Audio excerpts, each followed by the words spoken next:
arrancamos un poquito más tarde. Bueno, vamos a esperar a ver si entran los compañeros más y ya arrancamos.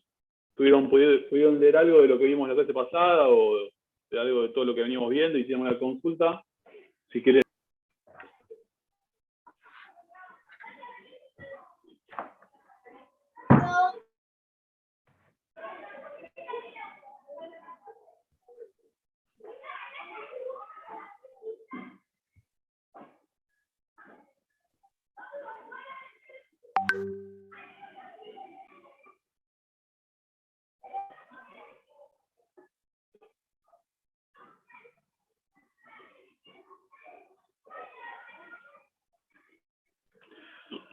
Bueno, si no hay ninguna consulta, vamos a arrancar lo de hoy. El lunes, que estuvieron todos conmigo los que están acá, repasamos la parte de teoría general de la prueba y arrancamos por los medios de prueba viendo prueba documental. Y nos había quedado colgado para engancharlo, ya que es una prueba también escrita y en algunos casos en doctrina ha tenido alguna similitud, como ahora le voy a comentar. Vamos a ver rápidamente la prueba de informe, ¿sí? A ver un segundo, que tengo una compañera que nos puede entrar. Bien. Ok. Bueno, prueba de informe. Vamos a ver si podemos compartir acá, si os acompaño con esto. Ok. Bien. La prueba de informe es la prueba informativa, ¿sí? Como comúnmente se la denomina en la práctica. Básicamente lo que trata es, ¿sí?, de, mediante el pedido a una repartición extraña del Poder Judicial, generalmente, a veces no, también puede ser algún juzgado o oficina de superintendencia de la propia Suprema Corte, lo que se pide es aportar, ¿sí?, como su nombre indica, informes por escrito que nos den la pauta, ¿sí?, o nos revelen cuestiones sobre un hecho puntual. Siempre acuérdense lo que venimos hablando, que cuando hablamos de la prueba, de probar, de la etapa probatoria, estamos intentando mostrarle o demostrarle al juez que los hechos que hemos plasmado, ya sea como actores en la demanda o como defensa de la concesión de demanda, son, como nosotros lo alegamos, son verdaderos. Entonces, siempre es y trata la prueba sobre hechos controvertidos.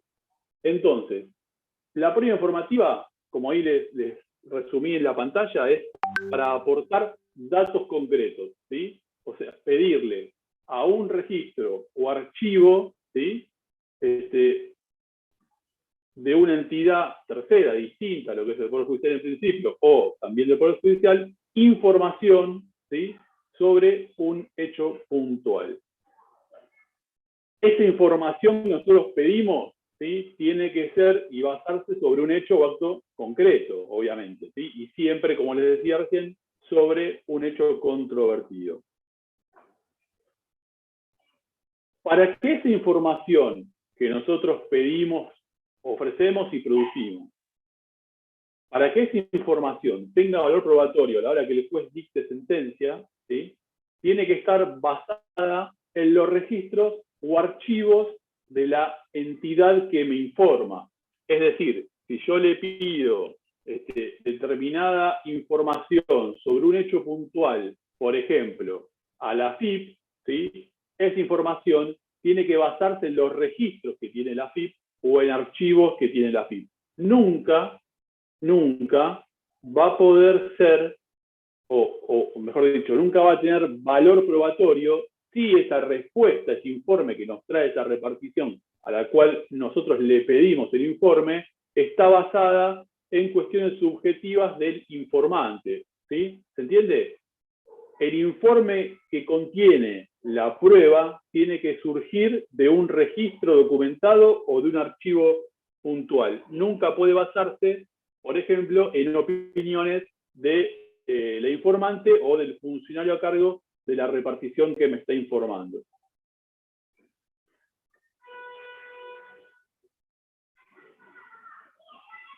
¿Cuándo procede la prueba informativa? Bien, vamos a dirigirla tanto contra reparticiones públicas, le podemos pedir informes a un escribano con registro, ¿sí? Al escribano autorizado, que tiene un protocolo, y también a cualquier tipo de entidad privada. Cuando hablamos de entidades privadas, ¿sí? Hablamos, no se imaginen, no vayan directamente a lo que es una empresa o una sociedad, sino que a cualquier tipo de ente privado. Es decir, desde una gran empresa o sociedad hasta un comerciante, ¿sí? Como persona física, ¿sí? Que tiene un comercio o un negocio. Entidades privadas engloba a todo ese universo, ¿sí? De personas que desarrollan una actividad y obviamente, insisto, que tengan registros o archivos. ¿Sí? No es que le vamos a pedir una opinión. Como les decía antes, yo decía que se emparenta quizás con la prueba documental por una cuestión de que es una prueba por escrito, que puede consistir en documentos y demás. Sin embargo, algunos autores, antiguamente en doctrina, decían que la prueba informativa, la prueba de informe, no era un medio autónomo de prueba, sino que era un procedimiento especial que fijaban los códigos de procedimiento para acercar distintos tipos de prueba documental, ¿sí? Al proceso. ¿Se acuerdan cuando vimos documental la clase pasada? Documental era aquellos documentos que están en poder de las partes, ¿sí? Que estaban realizados con anterioridad al litigio y que se presentaban como prueba, o aquellos documentos que, sabiendo la existencia, lo tenía o bien la contraparte o bien un tercero. Bueno, esos autores antiguamente decían que la prueba de informes era un medio para traer prueba documental al proceso. Sin embargo, esta discusión quedó zanjada, ¿sí? Tanto en doctrina como en jurisprudencia, porque ya la Corte Suprema de Justicia de la Nación, hablamos, le dio en su oportunidad, y ya hace mucho tiempo, el carácter de prueba autónoma, ¿sí? Y porque claramente es distinta a la documental. Si ustedes confrontan los dos conceptos, ¿sí? La documental son documentos donde generalmente intervienen las partes y que generalmente tienen las partes de su poder. Sin embargo, la informativa es requerir a una repartición externa a lo que es el proceso, ¿sí? Que informe sobre determinada cuestión puntual o un hecho puntual conforme los registros que tiene esta repartición o entidad privada. Ahora bien, hasta acá tenemos las características, qué es la prueba de informes y cómo procede, o sea, ante quién procede. ¿Cómo se pide una prueba informativa? Bien, yo lo que hago es, cuando ofrezco prueba en el expediente como abogado, dentro de lo que son los hechos controvertidos, puedo pedir que se libren oficios pidiendo informes a determinada repartición o determinada entidad privada a fin de que informe sobre una cuestión puntual, un hecho puntual. Ojo con esto, porque así como les acabo de decir que la jurisprudencia y la doctrina ya son pacíficas en decir que la prueba de informe es una prueba autónoma, distinta a los demás medios de prueba, eso también implica que yo no puedo suplir, mediante la prueba de informes, otro tipo de medios probatorios. ¿Qué significa esto? Es decir, si yo pido un informe, tiene que ser, como les vuelvo a recargar y a insistir, tiene que ser sobre cuestiones que están registradas o archivadas, ¿sí? En registros puntuales de las entidades oficiales.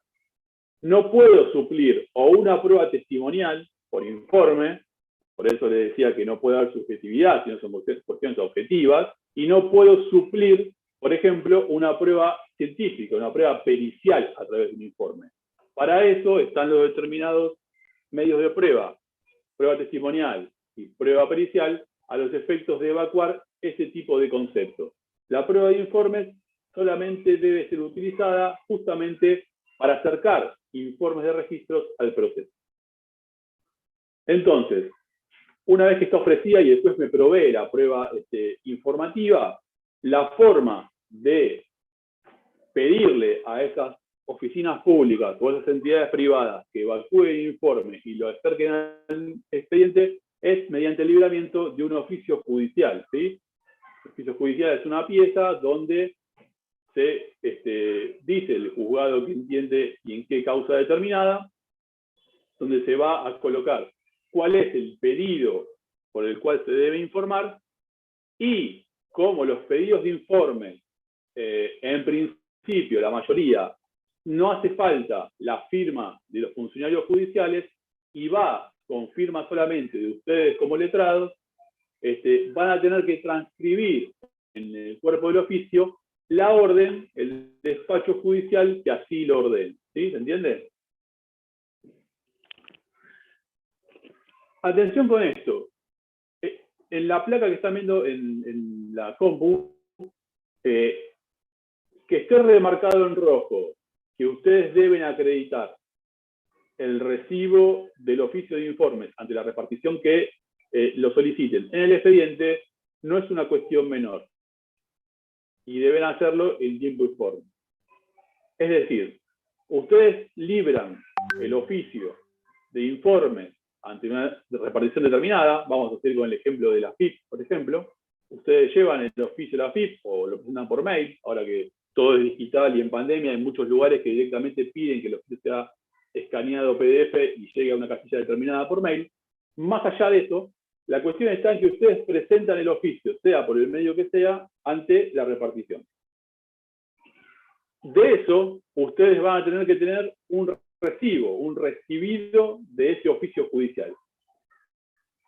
Eso, esa constancia de diligenciamiento del oficio ante la repartición, en el ejemplo que estamos dando ante la FIP, ustedes tienen que acreditarlo en el expediente. Es decir, le tienen que acompañar ese sello antiguamente o ese recibido vía correo electrónico que les da la FIP en el expediente judicial, diciéndole al juez, mire, el oficio que usted me ordenó, yo ya lo libré, yo ya lo diligencié y lo presenté ante la FIP, ante la repartición que sea. Acá tiene la constancia de que fue recibido tal fecha. Y esto va a ser importantísimo por dos cuestiones que una vamos a ver adelante y otra para recordar que vimos en la clase pasada. Una es porque acreditando que yo diligencié el pedido de informe, que yo llevé el oficio al lugar, ya no le doy lugar a mi contraparte para acusarme de negligente. ¿Se acuerdan que vimos la negligencia en la prueba del artículo 382 en la clase pasada? Entonces, atento que yo he instado la producción de esta prueba puntual informativa, ya mi contraparte, por el momento, no va a poder acusarme de negligente en la producción de esa prueba. Y aparte, la acreditación de ese recibo en el expediente me va a permitir poder insistir ante el juez con un oficio reiteratorio en caso que la FIP no conteste los tiempos que ahora vamos a ver.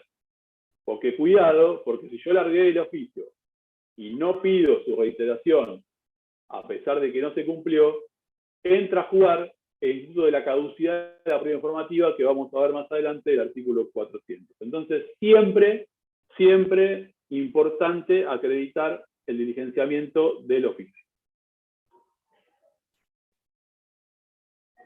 Como les decía, dependiendo de a quién yo le estoy pidiendo la prueba informativa y el carácter de esa repartición o de esa oficina, sea pública o privada, ahí va a haber una diferencia, según nuestro Código Procesal de provincia, del tiempo, del plazo que tienen estas reparticiones para contestar el informe, o sea, dar cumplimiento con la manda judicial. Si son oficinas públicas, el plazo es de 20 días hábiles de recibido el pedido de informe. Y si son entidades privadas, el plazo es de 10 días hábiles. ¿Sí? A lo que vimos antes, vuelvo un minuto para atrás, cuando hablamos de escribanos con registro, si bien acá está separado, se entiende que también tienen 10 días hábiles porque es una entidad privada. Entonces, el plazo para contestar el pedido de informes es para oficinas o reparticiones públicas 20 días hábiles, para oficinas privadas 10 días hábiles. ¿Sí? Ahora bien, ¿qué pasa cuando estas reparticiones a quien yo le pedí que me informen sobre determinado hecho no cumplen en el tiempo que el código marca o directamente no lo hace. Bien, y acá se abren dos posibilidades, o tres posibilidades, mejor dicho. Si el retardo está justificado, ¿sí?, la repartición tiene que informarle dentro del plazo de 20 o 10 días hábiles al juez cuáles son las razones por las cuales no va a poder cumplir con el plazo para contestar. Eso obviamente lo está poniendo en conocimiento del juez, y le va a tener que informar o estimar un tiempo, plazo probable en el cual va a poder cumplir con ese pedido para evacuar el informe, ¿sí? O sea, que si la repartición, por algún motivo específico, o por alguna cuestión que tiene que ver con su registro, su archivo, por la extensión de lo que tiene que informar o demás, bueno, y eso le va a llevar más tiempo del plazo fijado por el código, puede justificar ante el juez las razones y estimará, en principio, el tiempo que le va a llevar cumplir con esa manda. Hasta ahí cuando está justificado. Ahora bien, si ese retardo o ese incumplimiento de informar no está justificado, nunca se presenta la repartición privada o pública justificada ante el juez, bueno, el código prevé dos sanciones distintas. Si la repartición que no cumple es una oficina pública, ¿sí?, el Código de Provincia prevé librar un oficio al... El código habla del Ministerio de Gobierno. Piensen que ustedes, el código está redactado en el año 68, ¿sí? Entonces, lo que dice el código es un oficio al Ministerio de Gobierno. Lo que se hace en la práctica, la interpretación que se da a esta norma, es librar un oficio al superior jerárquico de gobierno inmediatamente, o sea, superior inmediatamente a la oficina pública que no cumplió con la manda judicial. Por ejemplo, si yo tengo que sacar un oficio de una oficina de determinado ministerio y no cumple, bueno, ante retardo injustificado, yo debo librar un oficio al ministro de la cartera, poniéndolo en autos del incumplimiento y intimándolo a que cumpla. Eso es lo que dice el código, ¿sí?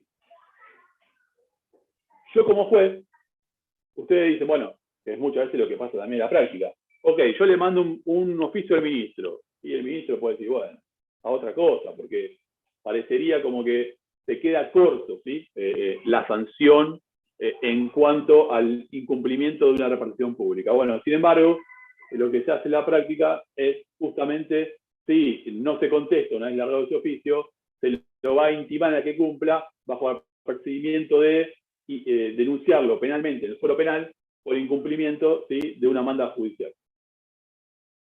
Sin embargo, también el Código Procesal, por el artículo 37, le permite al juez imponer una multa parecida a lo que es el concepto de las 30 que ustedes vieron en la obligación, ¿sí? Una multa pecuniaria que también el juez podría sumar, ¿sí?, o incorporar simultáneamente con el oficio al superior jerárquico de gobierno. En cuanto al retardo injustificado de lo que tiene que ver con las oficinas privadas, el código directamente sí prevé la aplicación de una multa. Eso lo pueden ver en el artículo 397, 398. Ahí sí se aplica una multa. La multa que tiene prevista el artículo es de 2 ius por día de retardo. Los ius son una unidad arancelaria que está ligada a lo que es la retribución de los jueces de primera instancia. La Corte publica periódicamente cuánto es el valor de esa unidad arancelaria, se calcula 2 ius, hoy 2 ius están, cada ius está en 3.600 y pico de pesos, o sea que el incumplimiento 2 ius por día, ¿sí?, son básicamente un poquito más de 7.000 pesos. Esa es la multa. Y esa multa, a diferencia de la multa del artículo 37 que les dije antes, esa multa que prevé el artículo 397 no es en favor de la parte perjudicada, sino que esa multa va a quedar, si se ejecuta y se paga, ¿sí?, y queda firme, esa queda para la Suprema Corte de Justicia, quien la destina a bibliotecas y demás. Según el libro que lean, y si tiene tratado el Código de Provincia como el Código de Nación, van a ver que en el Código Nacional ambos tipos de retardos injustificados, tanto sea de reparticiones públicas como entidades privadas, para los dos prevé directamente la multa, la sanción de multa, ¿sí? Nuestro código se mantiene con ese esquema antiguo ya, pero bueno, es lo que tenemos vigente.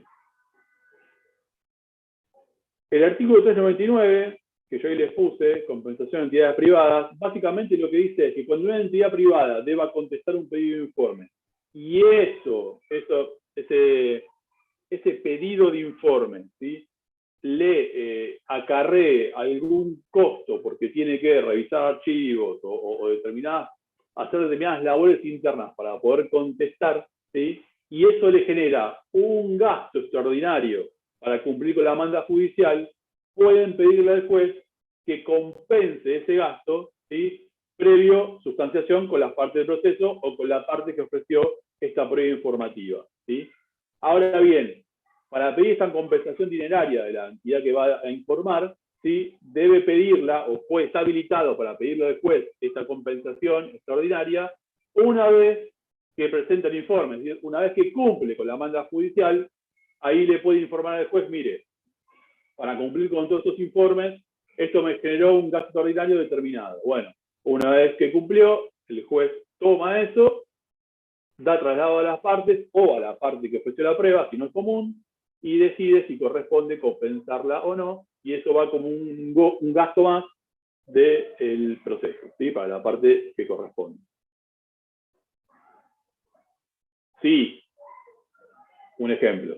Sí, la parte que pidió el informe, la parte actora, por ejemplo, que litiga con beneficio de litigar sin gastos, bueno, obviamente no va a erogar esa compensación en caso de que el juez la encuentre viable, ¿sí?, y queda reservada para si su contraria es condenada en costas, la empresa podrá ir contra el condenado en costas, ¿sí? Pero eso será al finalizar el proceso.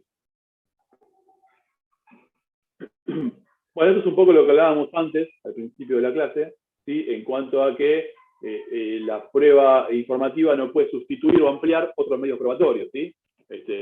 Si eso pasa, primero, uno cuando analiza el ofrecimiento de prueba al momento de proveerla, puede ver que la prueba informativa está ofrecida a los efectos de sustituir o una prueba testimonial o una prueba técnica pericial. Entonces, en ese momento puede desechar esa prueba y no proveerla, ¿sí?, no otorgársela a la parte que la pidió. Sin embargo, si el ofrecimiento es medio ambiguo o hay dudas sobre eso y ante el principio de amplitud probatoria, muchas veces en tribunales proveemos la prueba. Y después, cuando se produce y cuando se va a valorar, se ve que lo que se quiso hacer en realidad era sustituir o una testimonial o un informe técnico pericial.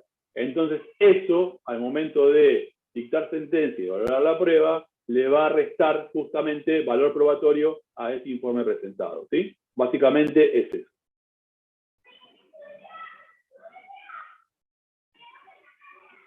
Bien, y esto es importante y estudienlo bien porque generalmente es materia de examen también, que es la caducidad de la prueba de informe. ¿Se acuerdan que en la clase pasada hablamos de la negligencia y de la caducidad de algunos medios de prueba que está expresamente previsto en el código? Negligencia de 382, habíamos dicho que era cuando la parte que había ofrecido determinadas pruebas que así habían sido prohibidas por el juez no activaba su producción dentro del plazo abierto del expediente a prueba, entonces mi contraria podía venir a decir, una vez vencido ese plazo, que yo no había activado la producción de la prueba y pedía la negligencia de la producción de determinada prueba. Pero yo traslado, si eso había pasado, el juez dictaba la negligencia y yo perdía la posibilidad hasta la sentencia definitiva, en primera instancia, de volver a producir ese medio probatorio. Sin perjuicio que después puedo llegar a instar su producción en segunda instancia, pero eso igual lo vamos a ver cuando veamos recurso. Y después teníamos la caducidad de determinados medios de prueba, como en este caso el informe y la testimonial, que implicaba que una vez que yo había instado la producción de la prueba y por algún motivo no se había cumplido o se había materializado esa producción efectivamente del medio de prueba, yo no reiteraba la petición, ¿sí?, de que se produzca efectivamente. Bueno, ahora nos vamos a meter en este instituto lo que tiene que ver con la prueba de informe. Anoten, artículo 400, para que lo lean, ¿sí? Cuando yo, como contraria de la parte que libró el oficio de informes, puedo pedir caducidad. Si yo pido caducidad, la otra diferencia que habíamos visto con la negligencia es que de la negligencia, del pedido de negligencia de ofrecimiento de prueba, bueno, se iba a sustanciar con la parte contraria, contra quien yo acuso negligencia. En cambio, la caducidad, cuando yo pido caducidad, por ejemplo, de la prueba informativa, el juez no va a sustanciar con la otra parte, sino que directamente va a ver en el expediente, si se dan los requisitos para la caducidad, la va a dictar directamente. Resultado procesal, el mismo que la negligencia. Pierdo la posibilidad de producir esa prueba, ¿sí?, en la primera instancia. Vuelvo entonces al 400. ¿Cuándo puedo pedir la caducidad de la prueba informativa? Bien. ¿Se acuerdan lo que hablamos recién un poquito hacia atrás? Si yo largo el oficio de informes, tengo que acreditar, ¿sí?, el recibido en la repartición correspondiente. Eso me impide la negligencia. Pero también eso me va a poner alerta, ¿sí?, de que si la repartición no contesta dentro del plazo respectivo que vimos antes, pública 20 días, entidad privada 10 días, voy a tener que, más allá del pedido de sanción y de multa que vimos, ¿sí?, voy a tener que pedir su reiteración. Porque, y acá viene lo que estamos hablando, si vencido ese plazo para contestar de la repartición que yo le pedí el informe, yo como interesado en esa producción probatoria, no pido un oficio reiteratorio, o sea, no insisto sobre que me informe esa prueba, la otra parte puede plantearme la caducidad de la prueba informativa y sin sustanciación alguna, sin traslado alguno que me avisen, el juez me va a tener por desistido de esa prueba informativa y no voy a poder producirla en el futuro, salvo el replanteo que puedo hacer al momento de la apelación en Cámara de Apelaciones cuando llegue el expediente por la sentencia definitiva. ¿Se entiende este concepto? ¿Cuándo opera? ¿Sí? Obviamente, como hablamos con la negligencia de la clase pasada, lo mismo para la caducidad, ¿sí?, es un instituto que debe valorarse con criterio restrictivo. Porque la idea es no perder la prueba ofrecida, porque más prueba tenga el expediente, yo mejor voy a poder decidir el caso, ¿sí?, y mejor van a poder las partes en todo caso, cuestionar la sentencia de primera instancia, y aparte porque, por ejemplo, si yo pido la caducidad y mientras tanto después no me la provea, se cumple con esa prueba informativa, o sea, la repartición contesta a una de tiempo, tengo que tener esa prueba informativa por adquirida en el expediente, y entonces la caducidad no va a tener ningún sentido. Por eso se habla que es de criterio restrictivo, y hay que ver bien qué pasó, por qué no se contestó y demás, ¿sí? ¿Se entiende este instituto? ¿Hay alguna duda? Los escucho. ¿Entendieron cuándo opera la caducidad? ¿Se entiende, Sí, profe? sí, doctor, se Sí, entiende. profe, se entiende. Se entiende, doctor. Perfecto.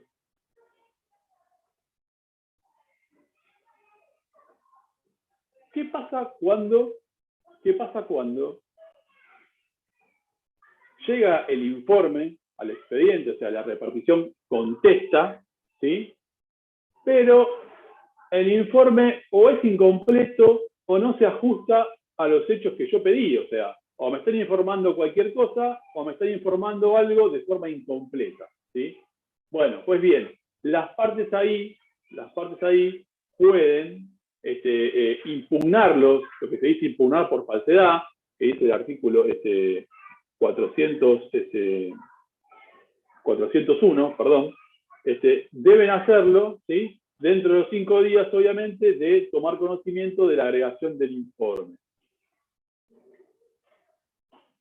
¿Y qué pueden impugnar? Bueno, obviamente cuando están incompletos, requerir un reiteratorio para que sean completos los informes y se termine de evacuar todo lo que uno quería conocer de esos registros o archivos. Pero también, cuando, si no se ajustan a lo que yo sé que ese archivo o registro dice, ¿sí?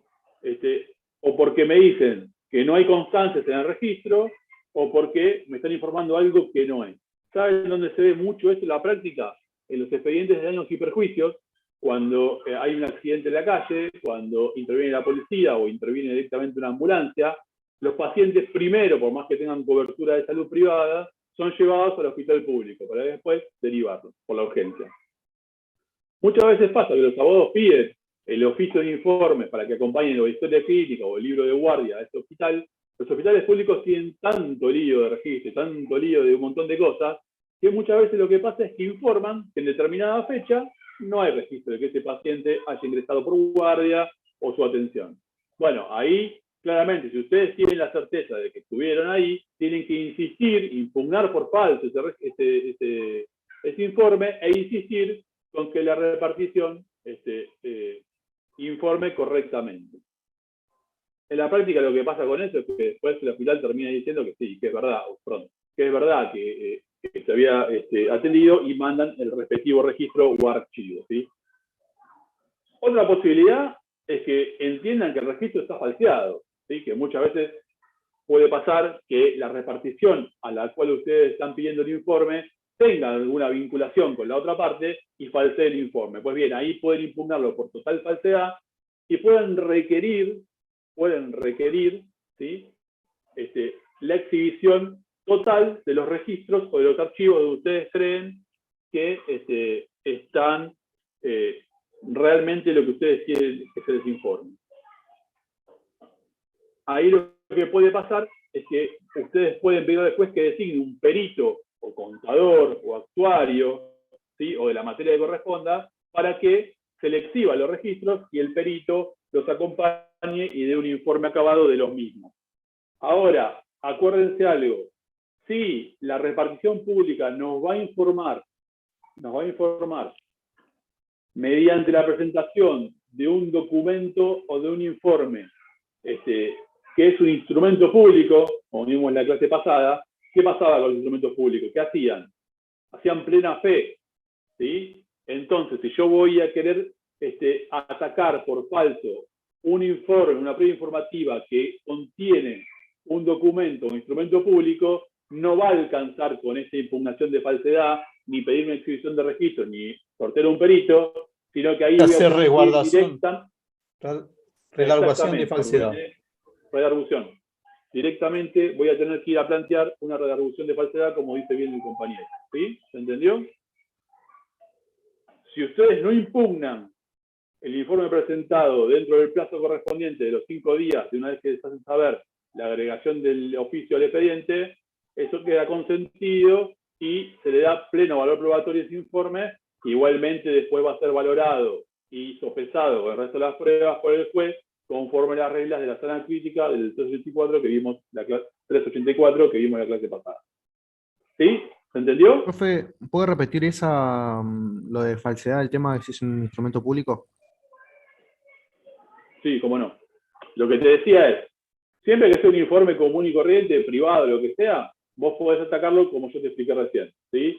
Y podés pedir que la exhibición del registro del archivo o pedir al juez que designe un perito en la materia que corresponda para que se presente en el lugar donde está el registro, lo analice y te informe como corresponde.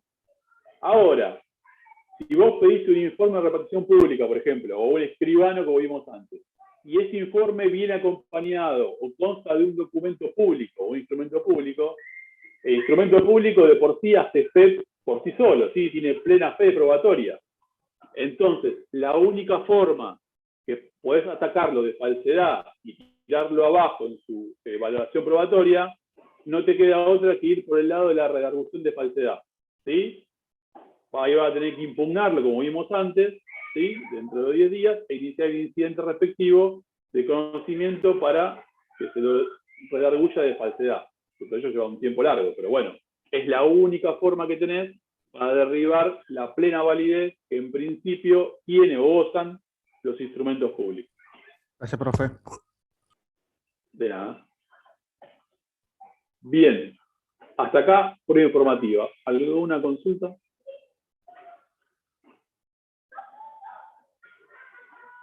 En principio es uno de los elementos proteicos más sencillos, ¿sí? Tienen que saber qué es, ante quién se puede pedir, los plazos diferentes entre cada repartición que tienen para contestar, y yo creo que es importante que sepan y estudien el tema de cuándo puedo pedir la caducidad de la prueba informativa, ¿sí? El artículo 400. Con eso yo creo que van a andar bien. Perdón, profe. Franco Pedro. Sí. No me queda claro si ante negativa de librarnos el informe a los que les llegó, por ejemplo, una entidad privada, nos niega, ¿se nos vencen los plazos cómo era el tema para continuar esa negativa? Mira, cuando vos largás una demanda judicial, no hay forma de negarse, en principio, ¿sí? Entonces la repartición tiene que informarte. En todo caso, podría informarte que por algún motivo específico no se puede evacuar ese informe que vos pedís, pero por lo menos tiene que poner en conocimiento del juez de ese motivo. Si se niega y no hace nada, o sea, no acompaña al expediente ningún tipo de aclaración o el informe en sí, bueno, ahí lo que tenés que hacer son dos cosas. Pedir un reiteratorio para que no te quepa el pedido de la contraria de la caducidad de la prueba informativa, y además podés pedirle que sancionarlo con la multa que prevé el 397. En la práctica, generalmente, cuando no contestan la primera vez y vos pedís el reiteratorio, los jueces lo que hacemos es sacar el reiteratorio, haciéndole saber a la repartición, intimándolo, bajo apercibimiento de lo que dispone el 397. Como que le damos una chance más antes de fijar directamente la multa. Igualmente las multas, también después, llegado el caso, si hay alguna complicación, pueden reverse en su cuantía, dejarse sin efecto y demás. Pero bueno, si no contestan, no hacen nada, vos cuando te llega un oficio judicial tenés que contestarlo. Después vos podrás decir al juez, mire, yo no le contesto por esto y por esto. Y después se evaluará qué hace. Si insiste o no, o hace saber a la parte, y la parte verá qué hace y cómo insta esa prueba. O si la desiste, lo que sea. Pero tenés que contestar algo al expediente, ¿sí? No cumplir lisa y derechamente te puede conllevar a que te impongan una multa. Profe, volvemos a entrar cuando se...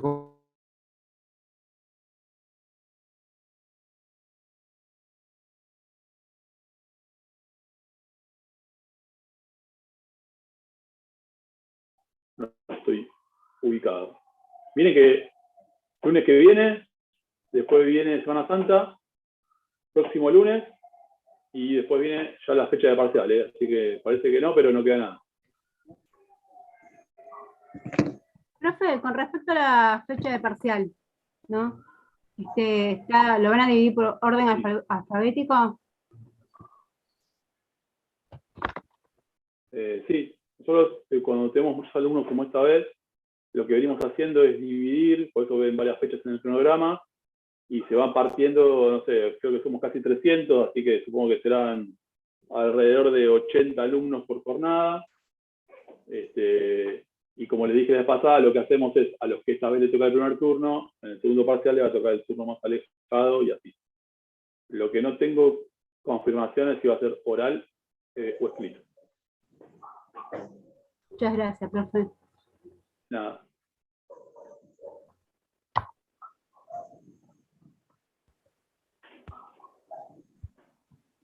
Bueno, no sé cuántos éramos antes, pero vamos a continuar. Quiero hacer una pregunta. Pregunte nomás.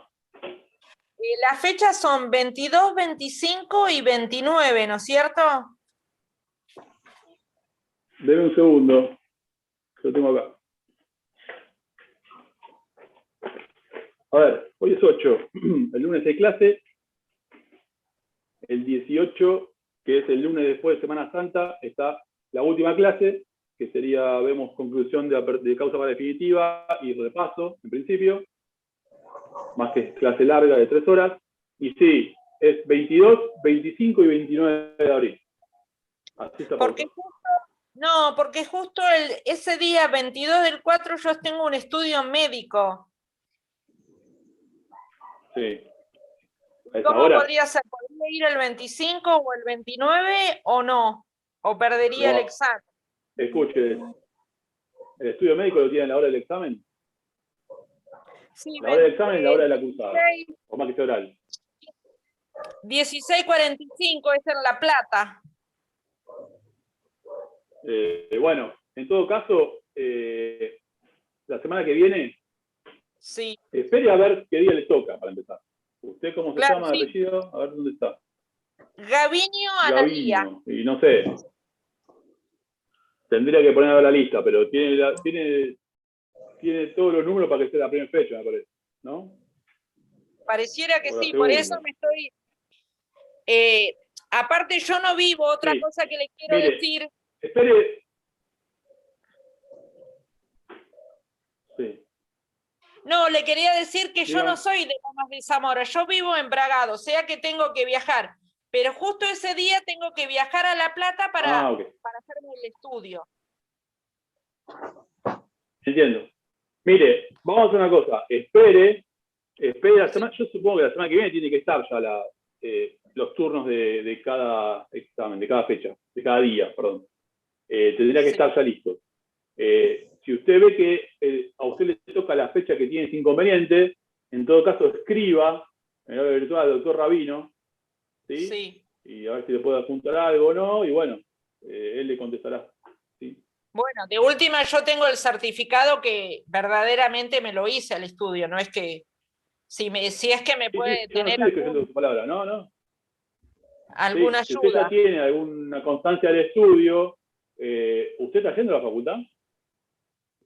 Ahora me tocaba virtual. El lunes le toca. ¿Usted el lunes va a la Sí, facultad? supongo que Bueno, sí. el lunes una de las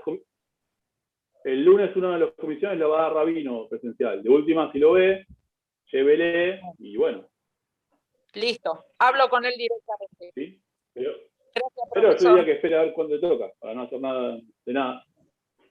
Bueno, gracias. De nada. Bien, vamos entonces con la testimonial, ¿les parece? A ver si los puedo acompañar con esto. Yo después igual, antes que me pregunten, les subo todo, pero estoy esperando que el resto de sus compañeros hayan dado este tema, así van todos parejos. Bien, prueba de testigos, prueba testimonial. Quizás esta es la que todos se pueden imaginar qué es, o todos más o menos sabemos de qué se trata, ¿no? ¿Qué es un testigo? ¿A alguien se le ocurre? Bueno, ahí ya puse en la pantalla, pero básicamente... Una persona que pudo ver No me lo lea. un hecho. Ah, sí. El Bueno, que puede está percibir bien. con sus sentidos un hecho. Exactamente, bien, por ese lado va. Entonces, es una persona, obviamente física, ¿sí? Una persona jurídica nunca puede ser testigo de nada, que no es parte del proceso, eso está más que claro, ¿sí? No es parte del proceso, es una persona distinta a las partes, y que es llamada, o es ofrecida por alguna de las partes, por las dos partes, es llamada para que venga al expediente en determinado momento y manifieste, diga, ¿sí? En una declaración, todo lo que sepa, ¿sí? Sobre el hecho controvertido que se le pregunte, y que lo haya, esa percepción o esa deducción que tenga sobre el hecho, lo haya percibido a través de sus sentidos, como dijo ahí la compañera. Básicamente, eso es un testigo. Siempre es una persona física y distinta a las partes. A los testigos se los puede clasificar de dos formas. Desde la admisibilidad, es decir, si realmente pueden declarar en el proceso, ¿sí? O desde su atendibilidad, que esto ya va a ser una cuestión de idoneidad y que va a quedar en principio, esta cuestión, reservada a la valoración que haga del testimonio que presta esa persona por parte del juez. Eso sin perjuicio, obviamente, de que ustedes, como letrados de una de las partes, pueden alegar sobre la idoneidad de ese testigo que prestó declaración. Entonces, desde la admisibilidad tenemos que los testigos tienen que ser mayores a 14 años de edad, según lo que dice el código, no tienen que estar excluidos por la norma para poder declarar y tienen el deber de comparecer ante la citación. ¿Sí? Atención con esto, un poco lo que hablábamos antes de la cuestión de que las reparticiones tienen que contestar. Bueno, el testigo, una vez debidamente citado, ¿sí?, a la fecha de la audiencia, debe comparecer a la misma, porque si no, como vamos a ver, puede ser traído por medio de la fuerza pública o, ¿por qué no?, alguna sanción de multa.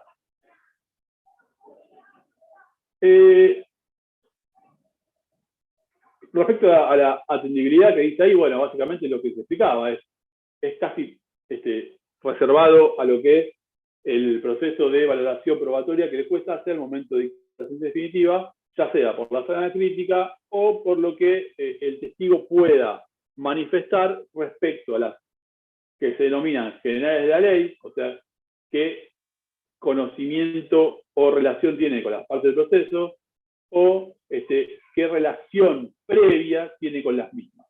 Eso después queda reservado cuando el juez dicta sentencia, qué atendibilidad le da a ese testimonio, obviamente siempre evaluado con el resto de toda la prueba producida, ¿sí? Ahora bien, ¿cualquier persona puede declarar en juicio?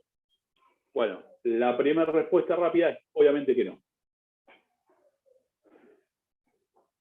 En cualquier juicio nunca pueden declarar los menores de 14 años. Eso está claro y lo dice el código. Ojo, yo sé que algunos, bueno, nadie dijo nada, pero muchas veces me dicen, sí, pero en un juicio de familia ahora los menores se presentan ante el juez en una audiencia y si bien no es una declaración testimonial como la que marca el código, dan su parecer de un montón de cuestiones, ni hablar en el fuero penal, en algunas cuestiones que tienen que ver con delitos contra los menores, ¿sí?, que se hace una declaración a través de lo que se llama cámara Gesell, ¿sí?, que es una especie de audiencia con declaración con un psicólogo en un lugar específico y demás. Bueno, es verdad, hoy los menores pueden presentarse ante el juez en un montón de casos, ¿sí?, y se les puede interrogar o hablar sobre la cuestión a debatir. Pero son cuestiones puntuales en determinados hechos puntuales. En un juicio patrimonial, ¿sí?, un menor de 14 años en principio no puede declarar, ¿sí? ¿Está claro? También hay determinados testigos, ¿sí?, excluidos por la ley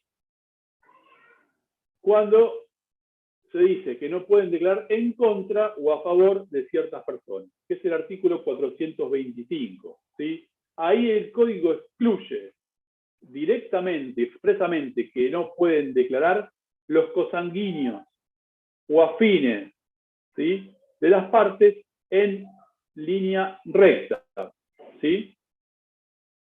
Ni tampoco lo puede hacer el cónyuge, salvo en este último caso, cuando se trata de un reconocimiento de firma. ¿Está claro? Después está la discusión de el cónyuge divorciado o separado legalmente, que eso ya no existe más, o separado de hecho. Bueno, hay doctrina que dice que el divorciado podría declarar, hay otra que dice que sí, pero con restricción en su valoración respecto a lo que el juez después tenga en cuenta al momento de dictar sentencia. Pero, si yo en el examen les pregunto, ¿quiénes son los testigos excluidos? Ustedes rápidamente me tienen que decir los menores de 14 años y los consanguíneos o afines en línea directa y el cónyuge, ¿sí? Artículo 425. Recuérdenlo, ténganlo presente. ¿Debemos aclarar eso con respecto a la doctrina o no hace falta? No, eso es a ver, si lo aclarás, genial. Si no, es un dato que yo les doy para que lo tengan en cuenta, nada más. Pero el código lo que dice es esto, ¿sí? ¿Está claro? Genial, gracias. Vean el 425. Mira, con que me contestes el 425 con las experiencias que vengo teniendo en este examen en los últimos 2 cuatrimestres, date por hecho. Es así, ¿sí?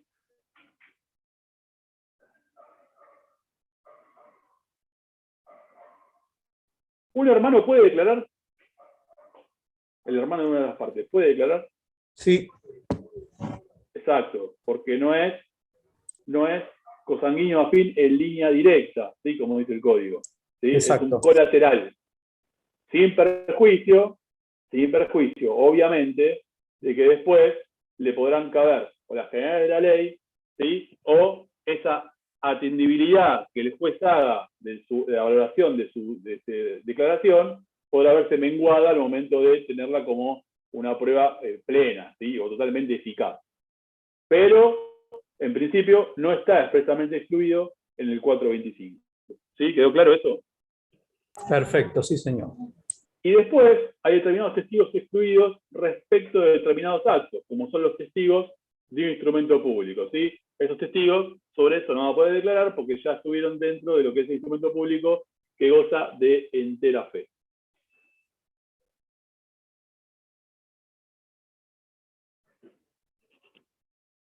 Ahí yo les puse el 426, que eso dice facultades del juez, oposición de parte. ¿Qué significa esto? Que el juez puede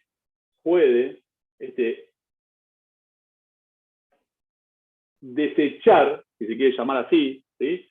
O tener por inadmisible determinada prueba testimonial, ¿sí? Acuérdense lo que vimos en la clase pasada, que lo que tiene que ver con todo lo que es producción, sustanciación, ¿sí? Y decisión sobre el tema probatorio, en principio es irrecurrible, ¿sí? El artículo 377, es decir, que lo que el juez decía sobre el tema probatorio, obviamente sobre los testigos, en principio las partes no tienen recurso, como les conté, de apelación, aunque el código habla de irrecurrible.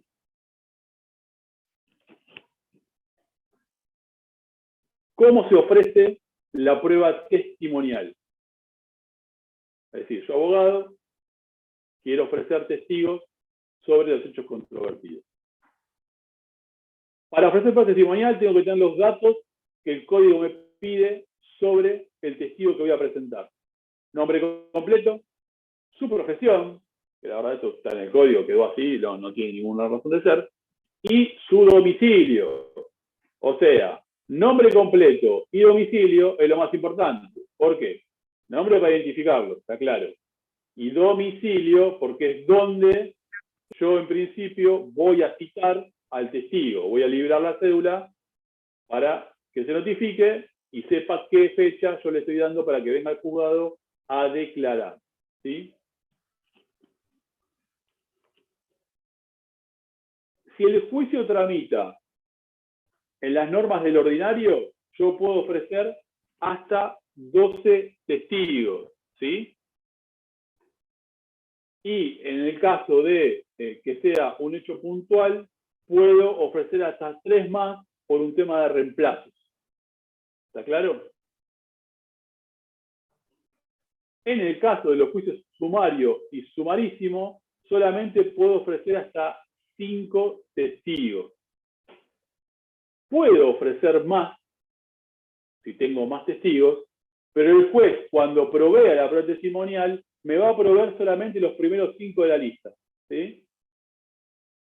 Y llegado el caso, por un reemplazo o por un desistimiento de alguno, puedo pedirle que me provea a un restante testigo de los que ofrecí en su momento. ¿Sí? ¿Se entiende? O sea, en el sumario y sumarísimo yo puedo ofrecer alguno más, pero siempre me van a proveer hasta 5. ¿Sí? Pues se entiende que son juicios, obviamente, con plazos más cortos y con menos posibilidad de algunas prerrogativas procesales.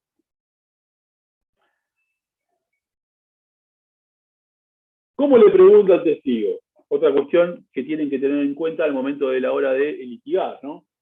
¿Cómo le pregunto? Mediante un interrogatorio. El interrogatorio puede ser de forma escrita, presentado ante el juez, y el audiencista o el funcionario que tome la audiencia va a preguntar sobre ese interrogatorio que el abogado de la parte que ofrece la prueba plasmó en ese escrito. ¿Sin perjuicio de qué? Agotadas las preguntas que se dan al testigo, la propia parte oferente puede ampliar a viva voz en la audiencia, o también puedo interrogarlo mediante un interrogatorio que lo voy a hacer directamente a viva voz al momento o en el acto de la audiencia.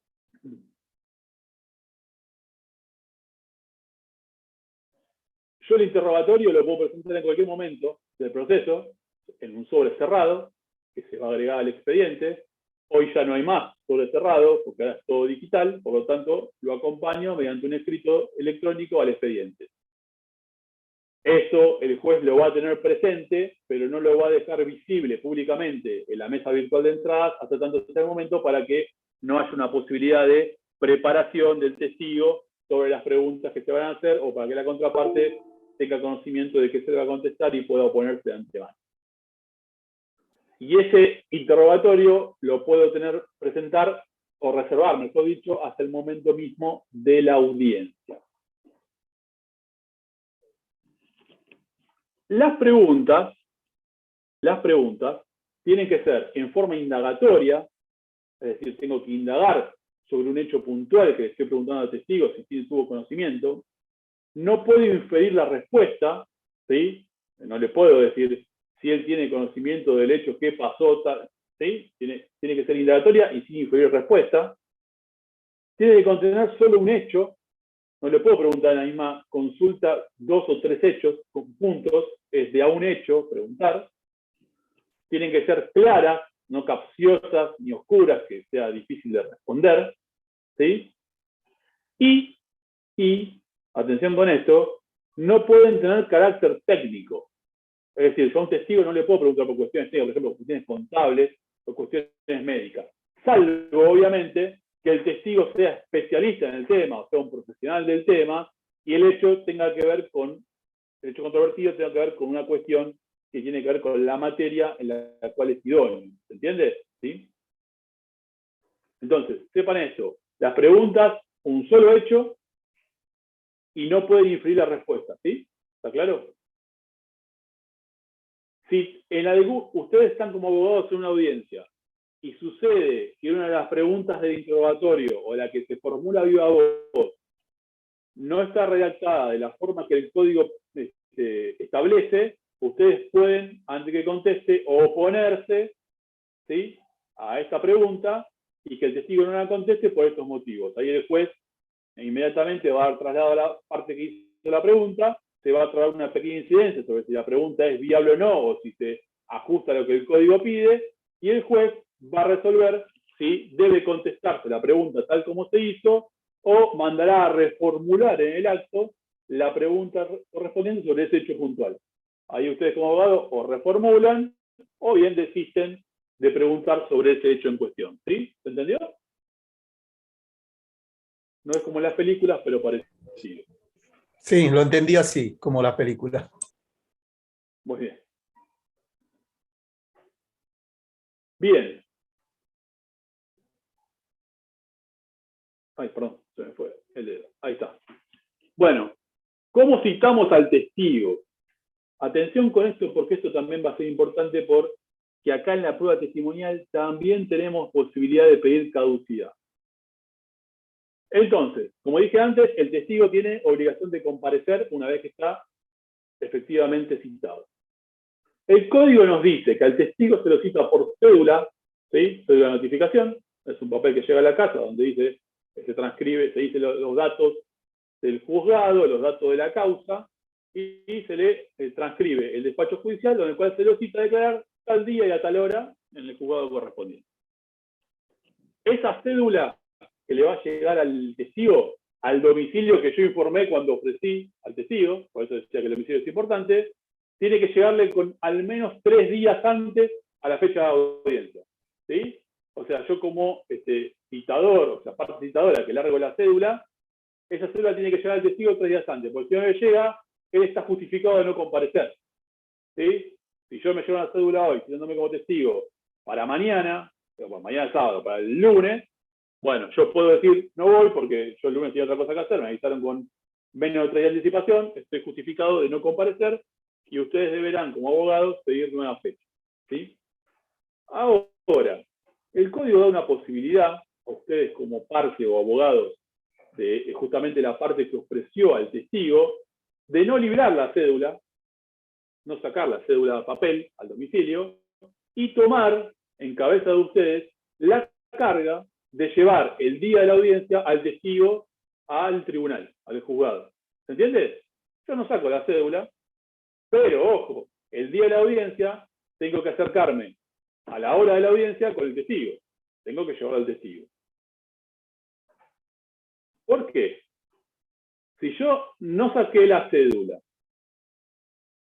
y expresamente digo que tomo la carga de llevar al testigo a la comparecencia en mi cabeza, en cabeza de la parte que lo ofreció, si ese día no lo llevo, ese incumplimiento puede significarme que me tengan por desistido de esa prueba testimonial.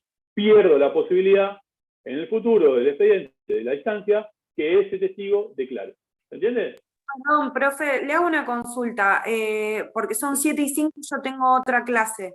¿Este tema lo vamos a retomar en clase presencial el lunes o no? Sí, preguntalo el lunes. Sí. Muchas gracias, Obvio. hasta luego.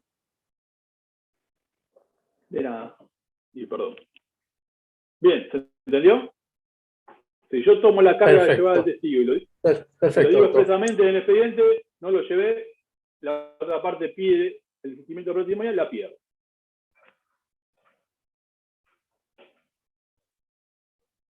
Bien. Si el testigo está debidamente notificado y tiene alguna imposibilidad de comparecer porque tiene problema motor, porque no se puede, porque es enfermo y no puede salir de su casa, lo que sea, lo que se puede requerir, debidamente justificado y fundado tal cuestión, es que se lo examine en su domicilio particular, ¿sí? En este caso, el juez ordena que la toma de la declaración testimonial sea en el domicilio del testigo y ahí se deben acercar las partes y el funcionario judicial o quien el juez designe para levantar el acta y tomarle el testimonio en su domicilio, ¿sí?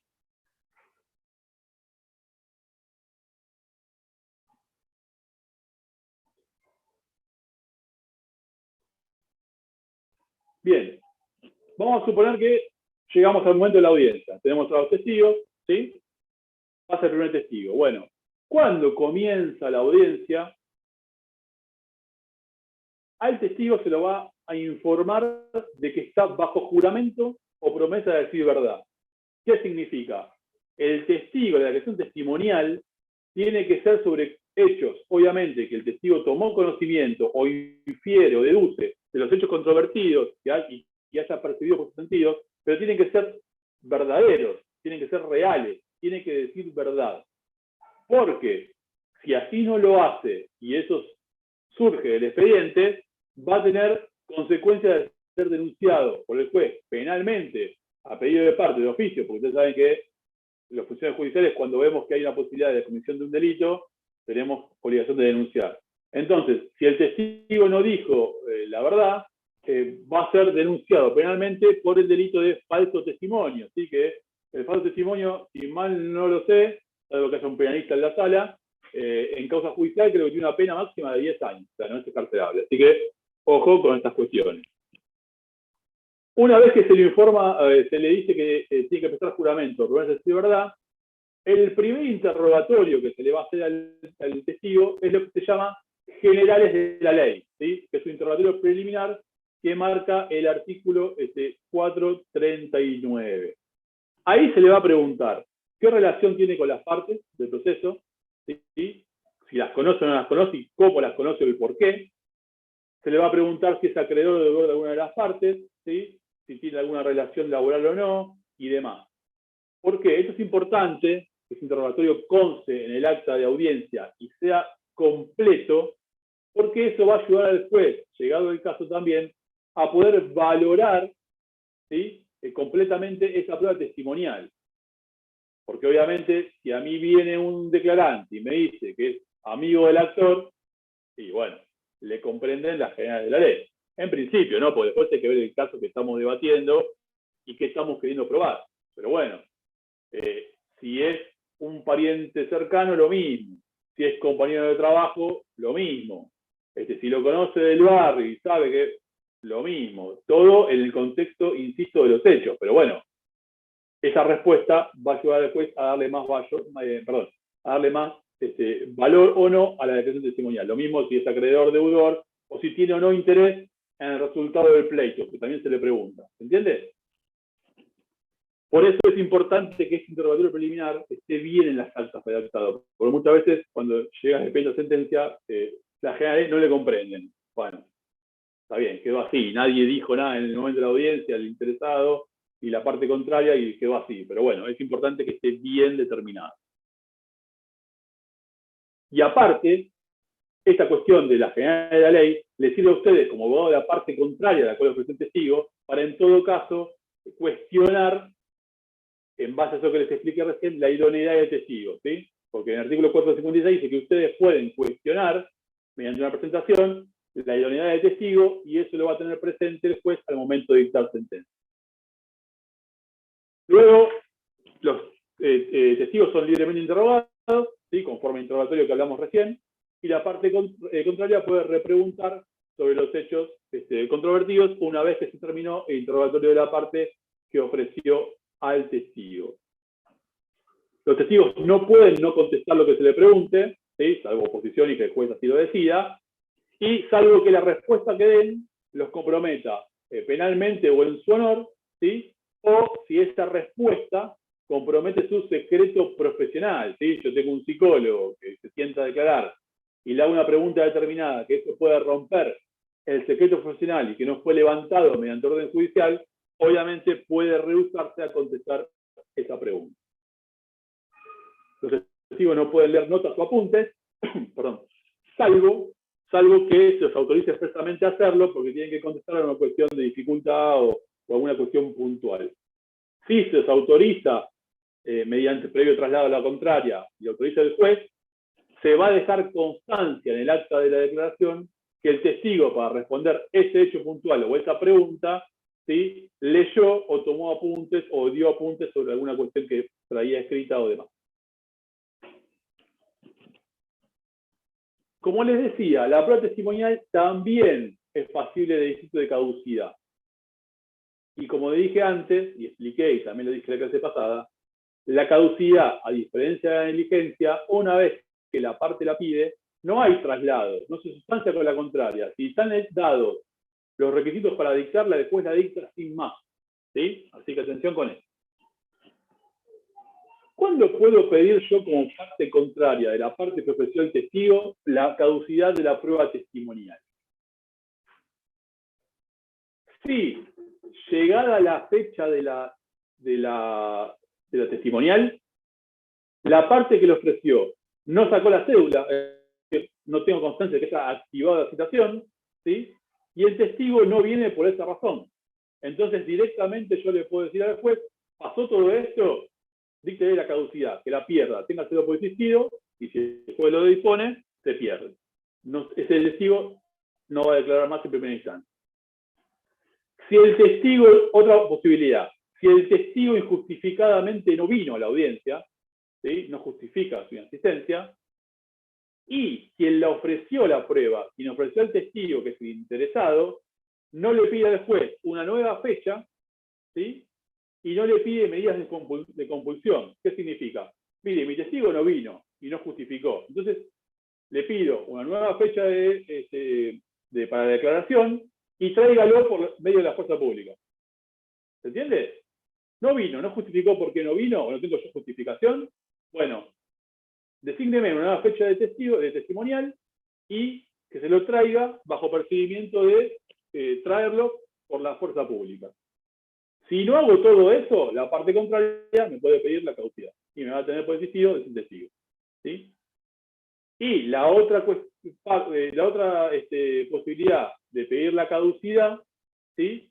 Es si fracasada esa segunda audiencia, ¿sí? La parte interesada no vuelve a solicitar una nueva fecha. Si yo me duermo y no pido una nueva fecha, me pueden pedir también la caducidad de la testimonial. Estas tres posibilidades, más la que vimos antes de tomar la carga detrás del testigo sin notificarlo por cédula y no lo traigo, son las posibilidades de pedir la caducidad de la prueba testimonial. ¿Se entendió? Sí, doctor, y siempre es a pedido de parte. siempre. Proceso civil y comercial, todo es a pedido de parte. Todo, Genial, gracias. principio positivo, siempre. Disculpe, doctor, yo también Sí. tendría que estar en otra clase. ¿Faltará mucho? Ya terminamos. No, Bueno, nos queda una lo sola cosa. espero, por favor. lo espero. El código habla de que cuando se provee la prueba testimonial, se deben fijar dos audiencias, una principal en un primer momento y una supletoria, ¿sí? Generalmente en la práctica hay juzgados que así lo hacen y juzgados que sacan una sola fecha y después es la parte la que tiene que pedir la segunda audiencia con los pedidos de medidas de compulsión y demás.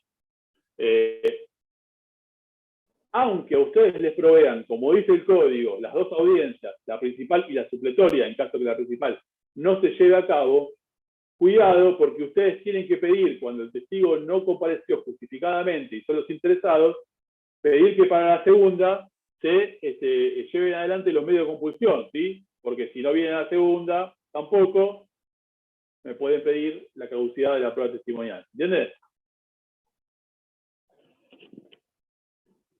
Por último, y lo dejo tranquilo, ¿cómo apreciar la prueba de testigo? Bueno, lo que le vengo explicando a lo largo de la clase.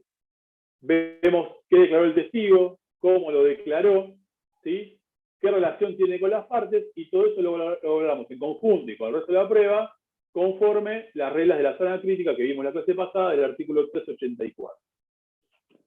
Dentro del periodo de prueba, las partes, conforme al artículo 456, pueden alegar, mediante un escrito, sobre la idoneidad del testigo. Es decir, que yo soy parte contraria y veo que cuando viene el testigo a declarar dice, no, que yo tengo íntima relación con la parte actora. Bueno, yo como abogado contrario puedo presentar un escrito antes que venza el periodo de prueba y decirle al juez, mire, el testigo tal dijo en su oportunidad, cuando declaró, que era íntimo de la parte actora. Por lo tanto, toda su declaración está claramente afectada por un interés subjetivo y demás. Está escrito, esa valoración que ustedes hagan como abogados, el juez la va a tener presente al momento de la sentencia y la va a sumar al momento de decidir y valorar esa prueba testimonial y va a ver qué efecto probatorio le termina cabiendo. ¿Sí? ¿Se entiende? Por el artículo 456 ustedes pueden ejercer esa prerrogativa. Pero de abajo, déjenlo ahí porque no vamos a ser preguntado y es un tema un poco más largo de hablar, pero bueno, sepan que ténganlo como, lo van a leer en los libros o ténganlo como referencia. La doctrina y la jurisprudencia es pacífica y dicen que las sentencias judiciales, en muchos casos, pueden ser fundadas con un solo testigo declarante, ¿sí? Si el testigo es idóneo y sirve a los efectos de fundar la pretensión, la sentencia puede valerse de un testigo único, ¿sí? Pero bueno, sépanlo como dato para más adelante. ¿Alguna pregunta? Testimonial. No es difícil, sepan, bien sabido, que es, obviamente, quiénes son los testigos excluidos, ¿sí? Se pregunta mucho en el examen quiénes son los testigos excluidos. Sepan quiénes son las generales de la ley por interrogatorio previo, ¿sí? Sepan cómo son la forma de las preguntas, un solo hecho, en forma clara, sin inferir las respuestas. Sepan cómo se proveen las audiencias, que hay una audiencia principal y una supletoria, y apréndanse los 4 motivos de pedido de caducidad de la testimonial.